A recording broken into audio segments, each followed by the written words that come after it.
questions and comments. There's no particular order to this, so if you have a question that you want to ask me about something we've talked about, why, or want me to explore something a little more, or explain a little more deeply, or give another example, or whatever, why, you can ask for that. But I also want you to tell us of things that you're doing at your church that would tie in with what we're talking about, so that you may say, well, we have something about friendship evangelism. We have a day like this or something or whatever, and so you want to share that with the others. And remember now, our whole design is to get people, you, me, to have some changes in our behavior. You know, it's hard to get people to change their behavior. And we're saying you need to move up a notch in some way, either in how you help your congregation. You're an elder, and here's something you're going to do. Or you're a member, and here's something you're going to do. And so that you are really finding some practical things you want to do with what we're talking about. I think that's the essential part we need to be focused on. So you may have an idea of something that's being done in your church that you think would be good for others to know about, and that'll be fine. Steve is going to have a... Let me start. I'll say one, so you might be thinking and be prepared. Good. And Jacob has a mic. Jacob's at the back. He's going to come stand over here, be ready to rove, and let you ask your question. Two quick things for you preachers. This is something I like to do when I go out to a restaurant with my wife, or during the noon hour with some folks. You know, the waitress or waitress is always so kind to say, hi, my name is Susie. I'll be your waitstaff today. I like to repeat that name back. And then after the meal is over, I like to leave my business card, and I say, Susie, I came to see where you work. Why don't you come see where I work? Mm-hmm. And it is just an opener, and it's hard for her to say, well, no, I'm not going to do that, because I'm going to leave her a tip, you know, and hopefully I'm going to leave her a good tip, and she's usually open to doing that. One other thing is a little card that we have here at the Brown Street Church is called explorehope.org, and it is an opportunity for you to leave just a card at the table. You can do something like this at your congregation. People will enjoy reading it. It encourages you to leave one on the table or a waiting room in the hospital. Leave one as a tip at your restaurant, but be sure to leave a decent tip when you do that. Use it as a business card. Give it to people at work, and it signs you up and allows you to do Bible studies online. And it's not very intrusive, and people can say, well, that looks pretty good. I'll go home and look at that on my computer. And that might be something people would be interested in doing. There's some of these out in the foyer if you'd like to pick one up. All right, who's got a question? I'll be happy to hand you the mic. All right. Here's one over here, okay? One of the things I didn't see mentioned was about working with the youth in evangelism. Mm-hmm. I'm a big proponent for the Lads to Leaders program. Yes. And you've got all kinds of study programs with that. And just wondered if there's a good emphasis that you find when it comes to teaching kids to evangelize. I would say that where we go to church, we reach more people outside the church through our young people than any other way. We have some days when they can come after school and just hang out at the church building, in the youth area at the church building. And they bring their friends, and they just hang out together and play games or whatever. And so we do some things like that give them a chance to get friends and a little bit acquainted with the church. We have some work days that they can. Here's one, by the way, that reminds me to say, expand it beyond the youth. There are husbands of wives who are not members, that don't come to church, but would come to a work day. So you're going to have a work day. You're going to go out in the community maybe and do some things at a school. Or we went out and did helped a school, cleaned up their playground, and did some painting for them and things like that. And we got the next week a big poster board like this, and every kid in the school had signed it, and it said, "Thanks, Memorial."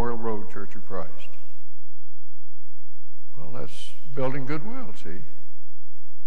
And so you can have work projects and things like that you go out and help people and help a widow that needs something around the house or a school or whatever. And these people who aren't members, some of them may be more likely to go to that than they would have come to a church service, but that's a start.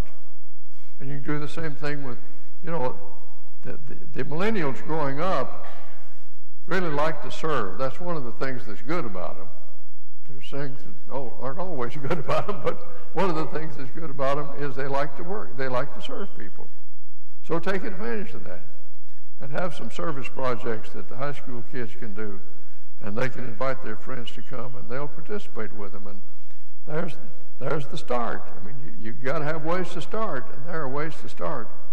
And you can have events, you know, Vacation Bible School, and have a closing program, and the kids bring their parents, and you know, just ways to get younger people involved and doing some of the good things and inviting that really works well.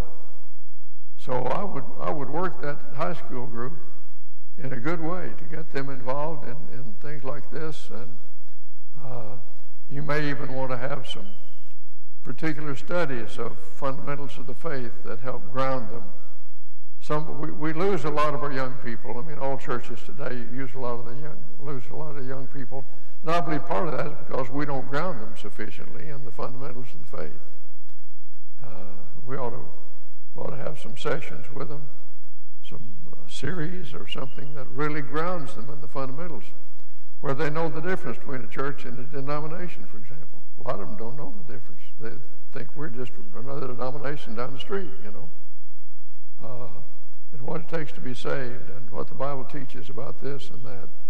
So I'd really ground the young people in the things that they need to be solid in and get them involved. Let them, you mentioned Last Leaders, which I think is a great program. And it lets people learn to answer Bible questions or to make speeches or to have choral groups or whatever it is. And it doesn't take, you don't have to be a big congregation to take part in that. I mean, there are groups from small churches that have half a dozen kids in high school, and they get involved. And it's so good for those kids to go to Dallas or wherever you go for your opportunity and see all these other young people that are really involved. That's a great experience for them. And so I think and the training in that can involve ways to study and teach with others. So that's a very good thing. I'm glad you brought that up. Yes? One of the things we do here, we have a rapid response team. Mm-hmm. We have visitors cards that are picked up at the end of the worship service. Mm-hmm. And before these people even go to lunch, they are knocking on the doors of those that have visited that morning. Yes. And to let them know we enjoyed having them and inviting them back. Now, what do you take? Do you have something you hand to them? When they go, what do they take with them? Yes, they get a little bag, a mug, and a pen, whatever they have at that time. Okay. They've even gotten baked banana nut bread, I believe, from time to time. So now, do you have some informational pieces, little brochures or something you give them when you take that? Yes, that's in the bag as well. That's good. That's very good. Okay. We have at times expanded on that a little bit, in which we have a basket of fruit and some things like that we say to people, take one of these to a new neighbor that has moved into your block and give it to them as a welcome from the church. And you know, they say that when people have moved to a new place, they're more likely to start in a different church than if they've lived there a long time. So catch them early. Somebody moves in, somebody from the church ought to be the first ones to go see him. See, that's part of your ministry. They're going to have your evangelism ministry. They're going to have people who are alert for that. And they're going to teach everybody in the church to be alert for that. And so they're going to be the first ones to go see them and to welcome them and maybe give them a box of fruit or a little basket of fruit or something, but something that opens the door. And maybe says, you know, can we help you in any way as you're moving in? You know, offer yourself to be of help to them. And so those are some things you can do that kind of go along with being quickly responding to people who visit.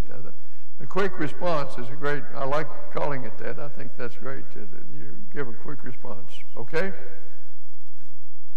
Yeah, for new converts, one thing I like to do is we have little copies of the little pamphlet, Now That I'm a Christian. Mm-hmm. And I think that's a really great thing to have right then and when they're baptized. And there's a little certificate to be filled out in the front with the date and who did it for their remembrance. Because, like, I know I was June, but I know what year, but I don't know the day. And I think that's a good study because it reiterates everything that brought them here in the first place. Mm-hmm. And maybe they got the short version, and then we can go and then have a study guide with them in that booklet, Now That I'm a Christian, to help reinforce everything that they've learned that brought them to this point at this time. Where do you get those? A Gospel Advocate. Gospel Advocate, okay. The Gospel Advocate Company has this booklet, Now That I'm a Christian. And it's a very good thing to give to people who've been baptized to kind of help them think back through their conversion process, and it also has some goals for them to reach as they move through their Christian life. So it's a great thing to use, and that's a good thing to try. All right, somebody else. You're wanting to go to lunch early, I can see that. No, here we are right back here. Okay. They're not quite ready for us, okay. Where are you from? Okay. My name is Dwight Spencer. I'm from Freetown Road Church of Christ in Grand Prairie. And I started a ministry of Bible study from piggybacking off of our ladies' ministry. We had ladies' ministry over 20 years, and I noticed that a lot of the men were dropping off their wives, and about 4 years ago I started a ministry that would attract those people dropping off their wives and other seniors that were not doing anything in the mornings. And it's grown from just a couple people to sometimes 10 or 12. And it's been doing great. Good. Hey, you know, we typically have a women's Bible class, and so he's suggesting we could have a men's class at the same time, and that way you could have some men there instead of the Bible and maybe encourage them in evangelism and things like that. So that's a very good thing to do. Yes? My name's Andy. I'm from the Malakoff Church of Christ. And something that we do every Wednesday, I know not all the churches can do this every Wednesday, but we have a meal, a fellowship meal every Wednesday. And we try to live by the standard that nothing says loving like free food. And we say that a lot to our members. In fact, I can be in the pulpit and I can start, nothing says loving, and they can say like free food. But it's amazing with so many families that work. It's easy for them to take them to church, and they get a meal, and they know where their kids are. Again, we do it every week. We've made it a part of what we do, but once a month could be good. But anyway, that's what we do there. Very good. Have a meal, and people are drawn by meals, and you get members, and sometimes they bring friends with them, and it's a way of reaching out and making that planting that seed. I mean, I hope you remember the phrase "plant the seed." See, we just do stuff to plant the seed, and so here are all kinds of ways to plant the seed with a men's class, with a meal. I know of a church that has a meal like that, to which the high school kids bring their friends on Wednesday night, and then their friends stay for a Bible class. I know a church that has a football team. They work. Sorry to bring that up.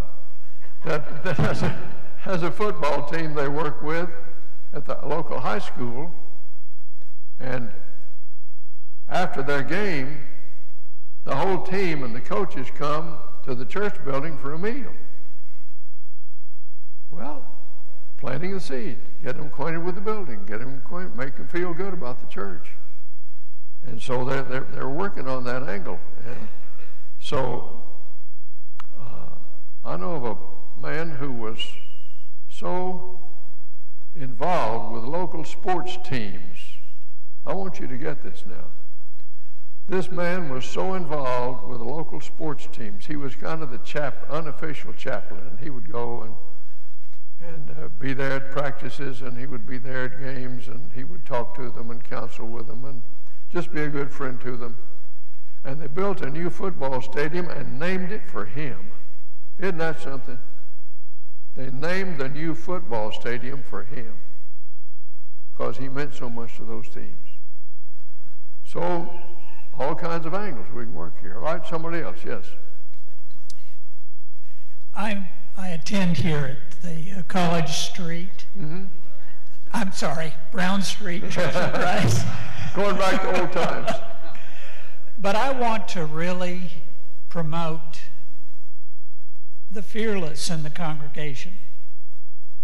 You know, we talk about the older ones, we talk about the younger couples, we talk about the high school kids, but the most fearless individual in the congregation is a fourth grader. Mm-hmm.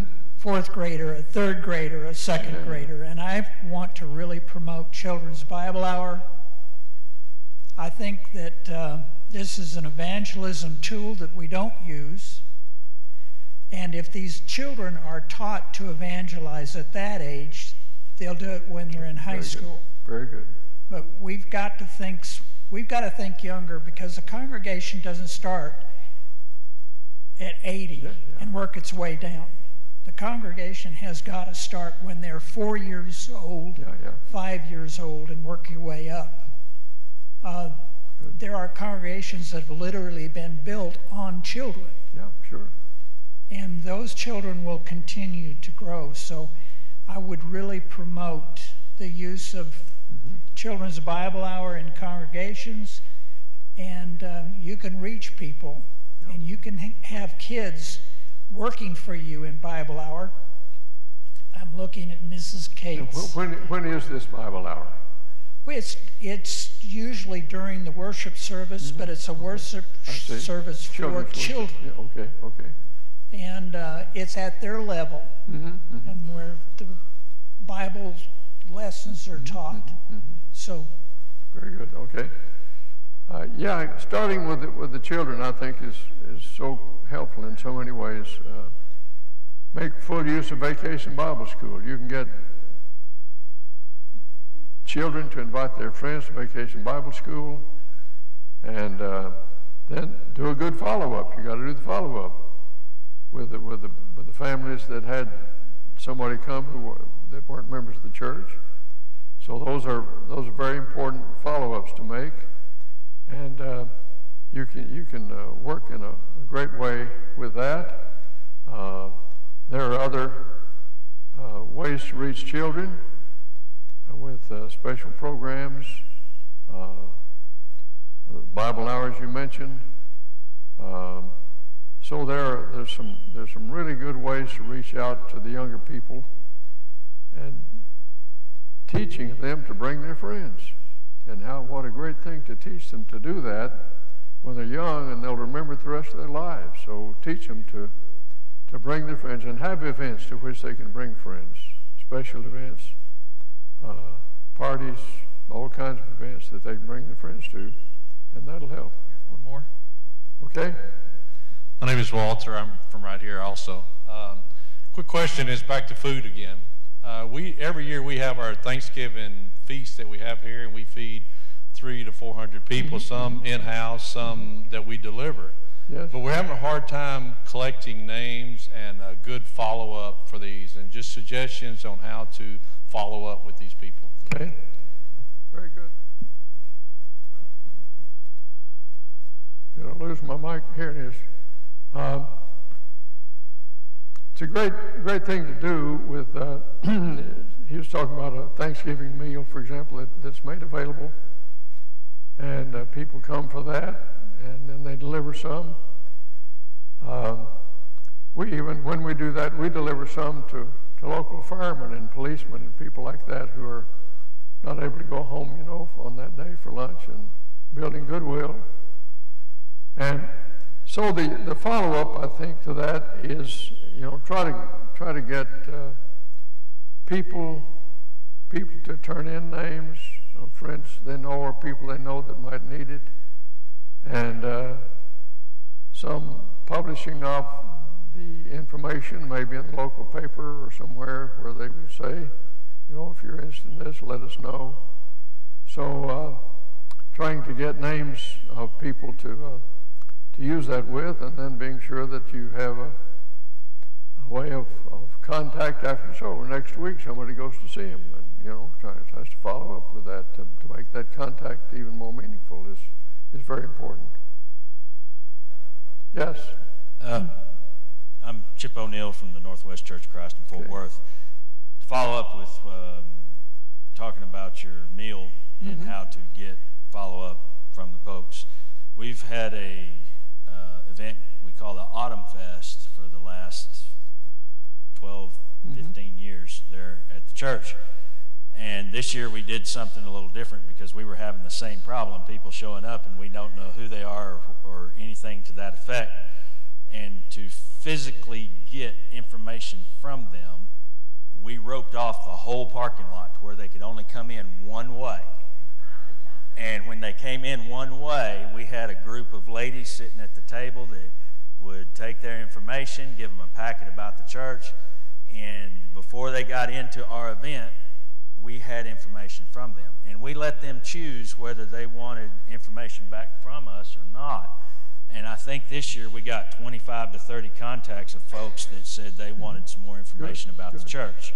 And so that's how we're doing our follow-up. We physically forced them to a spot where we had them fill something out. Okay.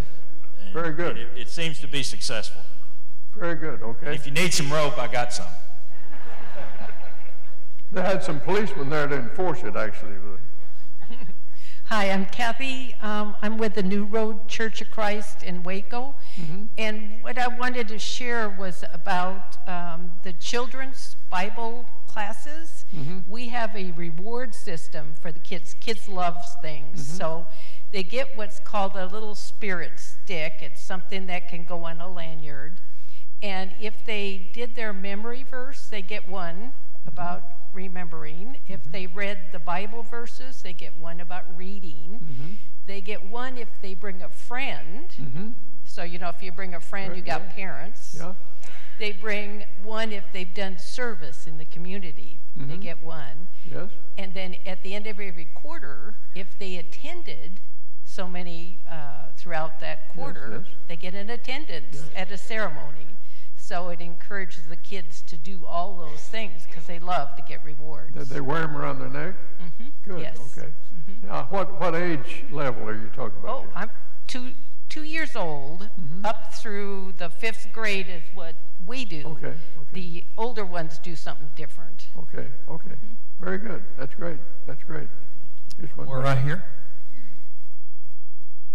Yes, this is kind of a question for everyone here, but I know that we've been involved with the house-to-house, heart-to-heart, or vice versa, whichever way it's stated, for the last year. And the elders were talking this past Wednesday as just how effective that is, and we really don't have a barometer on just knowing just how effective that is, but I do know that there's a lot of congregations that are participating in that.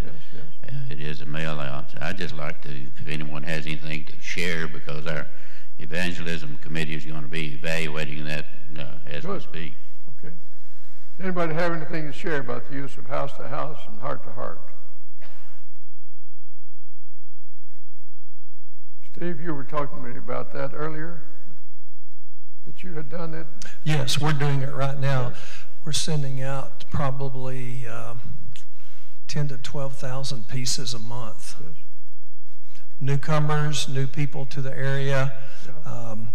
We've only had 3 people call in and say, please take my name off. I don't want this in my house. So I hope and pray people are reading it. I do think it's going to take time for people to see this coming into their home consistently, but it's very well written, good stuff. There's opportunity for Bible correspondence course.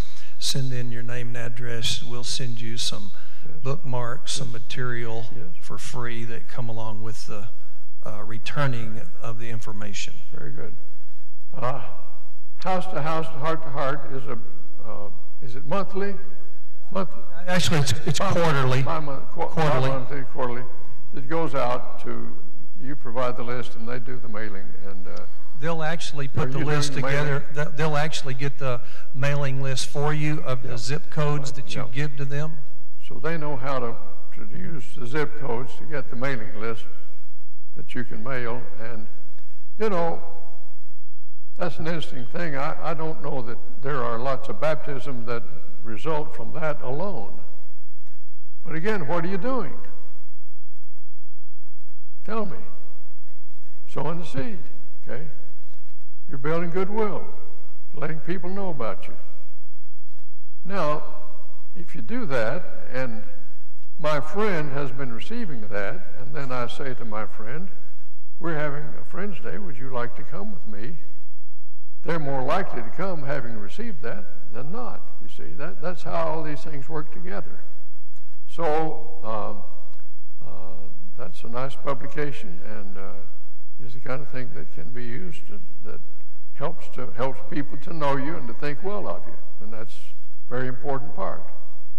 We have a Spanish ministry for Spanish speakers, and we sit down with them once a week and we teach them English phrases to communicate in their daily lives. We've talked about taking our youth and taking them to neighborhoods where predominantly Spanish-speaking families live. Do you have other suggestions to reach them? Well, I think it's great that you're doing that there are many people who use the circumstance that there are those who want to learn English as a way of teaching the Bible. There are people who go all over the world where people want to learn to speak English, and they use they call it Let's Start Talking, and they use material in which they read the Bible and then talk about its meaning, and they're wanting to learn conversational English, so they got to talk about something. Why not talk about the Bible? And so the people start out wanting to learn English, and then eventually they become more and more interested in the Bible because that's the content of what you've been talking about. And so I think that's a very useful approach to do. We had at our congregation a couple of weeks ago a Thanksgiving dinner for internationals. So we had a big meal for internationals that had already come to our international program. They brought friends, and others came, and so we had quite a few that were not coming regularly that came to that meal. That allowed us to tell them something about the church and to follow up a little bit with trying to interest them more in what we have to offer. So I think, again, that's a great way to reach out and a good way to try to take that first step, and then you've got to maybe have an event to which they come that lets them know more about the church and do some things that can capitalize on that beginning. Is very important. Yes. On the House to House and Heart to Heart, we have used it some in Waco, and each time our minister gets to have an article put in it. Yes, so that's right. Part of building goodwill in the community. Right. Yeah, they will let you, if you send it out to your community, they will let somebody, your preacher, somebody write an article in it, and that makes it even more connected to your own church. Yeah, it's good. Somebody else? Yes, okay. Here we go. Donahue's not as fast as he used to be. Hi, my name is Mayumi Hancock, and I'm from Cold Springs Church of Christ, but originally I'm from Japan. I'm talking about not my church here. I want to talk a little bit about the church in Japan. Then when Mark and I started going there, we had about 50 people. And after we left 17 years later, I think we basically doubled the members.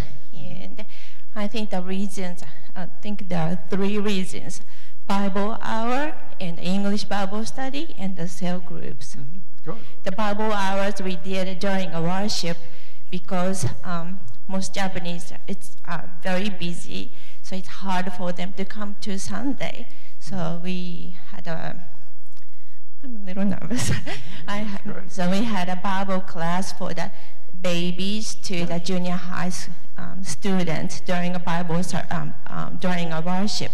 We asked the church to change the order of the worship, and we had a communion first, and after the communion, children went to a different room and had a Bible study, then came back towards the end of the service. So everybody's participated in the service, but the children had their own Bible class, and because of that, the family could come, and the whole family could attend the worship and came to church.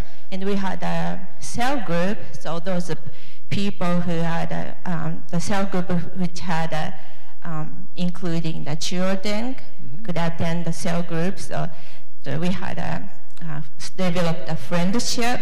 So, and also, like I said, a lot of people are interested in English, and English was a tool, and a lot of people got baptized because of this LSD, using the LSD material for English study. Very good, thank you. Yeah, she was saying that the way they do their Bible hours, they have the children go to the first part of the church service, and then go into the Bible hour during the communion and during the sermon and so on, and then they come back, which has the advantage of helping them to learn something about how to act during their church and how to participate in the worship and so on. But during the time that they would have the least capability of understanding, having something on their own level. So that's interesting. Somebody else, yes. I'm from Kearns, and Kearns has a Kearns Cotton Harvest Festival, and it's a fundraiser for the library, the Kearns City Library, and they rent out booths, and they have a carnival that's there, but we asked them if we could have a booth, but we didn't want to rent it out, but all proceeds would go to the library. And so we started selling snow cones, and then we have a VBS train. It's a barrel, some barrels that are cut out that we can pull, and it has our signs on it. And so we have this booth. It started out, well, they said, yeah, sure, and all proceeds would go to it. And people, we were the major contributor, and now we're noticed as a silver, and we're on their brochure as the Church of Christ. So it just gets our name out there. Sure. And in fact, we had somebody this year come by. Now, we did hot chocolate this year because it's cold. Yeah. But we had people, someone came by, this lady, and she said, I wish our church did something like this. Yeah, sure. Well, opportunities like that for fairs and whatever, or involvement in FFA programs, or any way that you can do things that bring goodwill from people and get your name out is part of the total package. It's very important. Okay? Yeah. I'm David Fitz from here in Brown Street. One of the things that we've tried this fall, we're having a grief recovery seminar for 5 weeks on Sunday afternoon. We advertised that in the local paper, and we've been having about 52, 53 on Sunday afternoons, and a large part of those have been from the community. So it's something that we're trying to do. It's an opportunity to reach out to the community. Grief recovery program. That's such a great thing because you know, we as Christians should have a lot to share with people about circumstances like that, and it's a tough thing to get over the loss of a loved one. That lingers for a long time, and so to be with others who share in that experience and to have someone to guide and counsel is and here they are getting people to the church building and getting them acquainted with what we do here, and all that's very good stuff. Okay, I guess we're about ready to break for lunch. Oh, we have one more. Okay. My name is Megan, and I'm from Brown Street. Around September, or Mother's Day Sunday, the Saturday before, we usually have a first responders breakfast. This last year, each responder that came was given a Bible. And I've talked to a couple of the different responders, and they said that was the first time they had ever been given a Bible. Great. First responders saying thanks to those who helped the community. That's a very good thing to do, and providing them with a Bible sends a good message of what your business is. So that's a very good thing to do. So there are lots of good opportunities, and we need to be thinking about these and filtering those to see which would work best for us, and trying things and getting people involved, our own people involved. So appreciate these comments and suggestions. So here's our plan. We're going to take a break for lunch now and try to be back here about, let's say 12, how long we need, 45 minutes? Try to be back in here about 12:35, and we're going to spend about 20 or 25 minutes in small groups, which means you'll just talk to the people, you know, we'll divide up and you'll get in groups of 3 or 4 or 5 as you sit here, and talk about something that you want to do, some activity you want to start up, some way in which you want to reach out, that you're going to start a mission, a ministry program. Talk with each other about what you want to do. And then after that, we'll reconvene as a full group and let someone from each of your groups tell something, 1 or 2 things that you talked about, just to share ideas. And then we'll have kind of a wrap up, and we'll be done before 1:45. So I hope that you will stay for this part, have lunch with us, talk about some of these things while you're having lunch. We'll have our small groups and then a wrap-up session, and then we'll be done by about 1:45. So glad you came today. Appreciate your being here and taking part in this, the good ideas. And remember, we're here to take stuff home. You can't get out the door. The password for getting out the door is, I plan to. The doors are locked, and you won't be able to get out unless you say, I plan to, all right?